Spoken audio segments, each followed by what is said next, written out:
ಮಂದಣ್ಣಗೆ ಈಗ ಚಿನ್ನದಂತಹ ಬೇಡಿಕೆ ಇದೆ. ಆದ್ರೆ ಈ ಸಮಯದಲ್ಲಿ ರಶ್ಮಿಕಾ ಮಂದಣ್ಣ ತಮ್ಮ ಕಾಲು ಮುರಿದುಕೊಂಡಿದ್ದಾರೆ.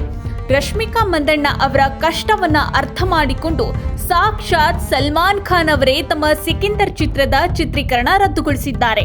ಈ ಹಿನ್ನೆಲೆಯಲ್ಲಿ ಚಿತ್ರತಂಡಕ್ಕೆ ಕ್ಷಮೆಯನ್ನ ಕೇಳಿರುವ ರಶ್ಮಿಕಾ ಸದ್ಯ ವೀಲ್ ಚೇರ್ನಲ್ಲಿ ಪ್ರತ್ಯಕ್ಷರಾಗಿದ್ದಾರೆ. ಈ ಮೂಲಕ ತಮ್ಮ ವೃತ್ತಿಪರತೆಯ ಪ್ರದರ್ಶನ ಮಾಡಿದ್ದಾರೆ. ಹೌದು, ಅಸಲಿಗೆ ಹಾಡಲು ಕುಣಿಯಲು ರಶ್ಮಿಕಾ ಅವರಿಗೆ ಈಗ ಸಾಧ್ಯ ಇಲ್ಲ. ಹಾಗಂತ ಮನೆಯಲ್ಲಿ ಸುಮ್ಮನೆ ಕೂರಲು ಆಗುವುದಿಲ್ಲ.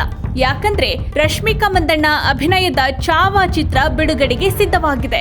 ಇನ್ನು ಈ ಚಿತ್ರದಲ್ಲಿ ರಶ್ಮಿಕಾ ಮಂದಣ್ಣ ಮೊದಲ ಬಾರಿ ಐತಿಹಾಸಿಕ ಪಾತ್ರವನ್ನ ನಿರ್ವಹಿಸಿದ್ದಾರೆ. ಚಾವಾ ಚಿತ್ರದಲ್ಲಿ ಯಶುಬಾಯಿಯ ಪಾತ್ರದಲ್ಲಿ ಕಾಣಿಸಿಕೊಂಡಿದ್ದಾರೆ.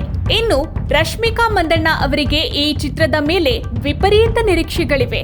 ಹೀಗಾಗಿಯೇ ತಮ್ಮ ಕಷ್ಟ ಎಲ್ಲ ಮರೆತ ರಶ್ಮಿಕಾ ವೀಲ್ ಚೇರ್ನಲ್ಲಿಯೇ ಚಾವಾ ಚಿತ್ರದ ಪ್ರಚಾರ ಮಾಡಲು ಹೈದರಾಬಾದ್ನಿಂದ ಸೀದಾ ಮುಂಬೈ ವಿಮಾನವನ್ನೇರಿದ್ದಾರೆ.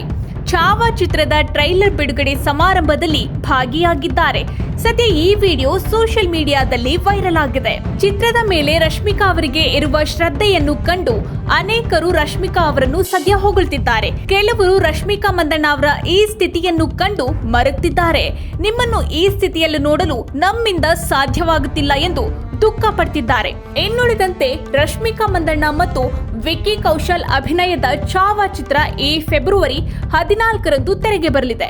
ಅಂದಹಾಗೆ ರಶ್ಮಿಕಾ ಮಂದಣ್ಣ ಅವರಿಗೆ ಆದ ಈ ಗಾಯದಿಂದ ಕೇವಲ ಸಿಕಿಂದರ್ ಚಿತ್ರದ ಚಿತ್ರೀಕರಣ ಮಾತ್ರ ಮುಂದಕ್ಕೆ ಹೋಗಿಲ್ಲ. ಧನುಷ್ ಅಭಿನಯದ ಕುಬೇರ ಮತ್ತು ಆಯುಷ್ಮಾನ್ ಖುರಾನಾ ಅಭಿನಯದ ಥಾಮಾ ಚಿತ್ರದ ಚಿತ್ರೀಕರಣಕ್ಕೆ ಕೂಡ ಬ್ರೇಕ್ ಬಿದ್ದಿದೆ. ಈ ಮಾಹಿತಿ ನಿಮಗೆ ಇಷ್ಟ ಆಗಿದ್ದಲ್ಲಿ ಲೈಕ್ ಮಾಡಿ, NCIB ಟೈಮ್ಸ್ ಕನ್ನಡ ಚಾನೆಲ್ನ ಸಬ್ಸ್ಕ್ರೈಬ್ ಮಾಡಿ.